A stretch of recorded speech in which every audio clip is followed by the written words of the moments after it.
നമസ്കാരം. രാവിലെ തന്നെ നല്ലൊരു കനി കാണിക്കാന്നായിരുന്നു. ഇതേ 2 ഫുൾ ബക്കറ്റ്. ഇനി മുറ്റത്തുണ്ട് ഒരു ബക്കറ്റിനകത്ത് കുറച്ചും കൂടെ ഉണ്ട്. ഇവിടുത്തെ പുളിച്ചി മാവ് ഒടിഞ്ഞു വീണു. മാവല്ല ഒടിഞ്ഞു വീണ അതിൻ്റെ ഒരു ശിഖരം ഒടിഞ്ഞു. ഇടയ്ക്കിടയ്ക്ക് എങ്ങനെയാണ് നിറയെ പിടിച്ച് ഓരോരോ ശിഖരമായിട്ട് ഇങ്ങനെ ഒടിഞ്ഞു വീഴും. വഴിയെ പോകുന്ന ആരും എടുത്തിട്ട് പോകത്തില്ല. അങ്ങനെ ഒരു ഉപകാരമുണ്ട്. കാരണം അവർക്കിത് പഴുത്തടന്ന് വീണ് തിന്ന് ശീലമുണ്ട്. അവർ ഒന്ന് കടിക്കും, ആ കൈതക്കാട്ടിൽ തന്നെ അത് താത്ത് വെച്ചിട്ട് അങ്ങനെ അങ്ങ് പോകും. പിന്നെ നോമ്പ് കാലത്ത് പഴുത്തത് അതിലത്തെ കൊച്ചുങ്ങളൊക്കെ എടുത്തിട്ട് പോകാറുണ്ട്, ജ്യൂസ് അടിച്ച് കുടിക്കാൻ വേണ്ടിയിട്ട് കൊണ്ടുപോകും. ഭയങ്കര പുളിയെന്ന് വെച്ചാൽ നമ്മൾ ഒന്ന് നാക്കെ വെച്ചാൽ തന്നെ തലമണ്ട പെരുക്കുന്നതെന്ന് പറയത്തില്ല, ആ പരത്തിലുള്ള പുളിയാണ്. അത് ഒരു മാങ്ങ ഉണ്ടെങ്കിൽ നമുക്ക് ഒരു 2 ലിറ്റർ ജ്യൂസെങ്കിലും അടിക്കാൻ പറ്റും, അത്ര പുളിയാണ് അതിനകത്തുള്ളത്.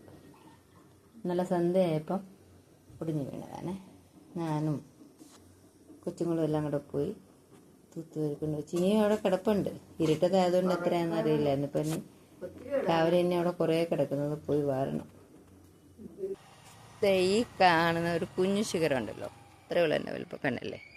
ഈ ഒരു ശിഖരത്തിലെ മാങ്ങയാണ് ആയിരിക്കുന്നത്. അത് പിടിക്കുമ്പോൾ ഇങ്ങനെ ഭ്രാന്ത് പിടിച്ചോണം നിറയെ പിടിക്കും. നല്ല മീൻ കിട്ടിയാൽ കറി വെക്കാൻ അതിൻ്റെ ഒരു പൂള് മതി എന്ന് പറയും, അത്ര ഗംഭീരമായ പുളിയാണ്. അവിടെ ഇവിടെയൊക്കെ പൊഴിഞ്ഞ് കിടപ്പുണ്ട്, ഒക്കെ പറക്കണേ. വേലിക്കൊരു തീരുമാനം ഏതായി. ഈ ചെടിക്കിപ്പുറമുള്ള വേലി കണ്ടില്ലേ, ഇന്നലെ വീണിട്ടത് മൊത്തം പോയി. കേതക്കാട് മൊത്തം ചതഞ്ഞ നാശമായി പോയി. ബാക്കി ഇനി പറക്കി കൂട്ടണം. ഓക്കെ, അപ്പോൾ എല്ലാവർക്കും മാങ്ങ ഇഷ്ടപ്പെട്ട് കാണുമല്ലോ. ബൈ.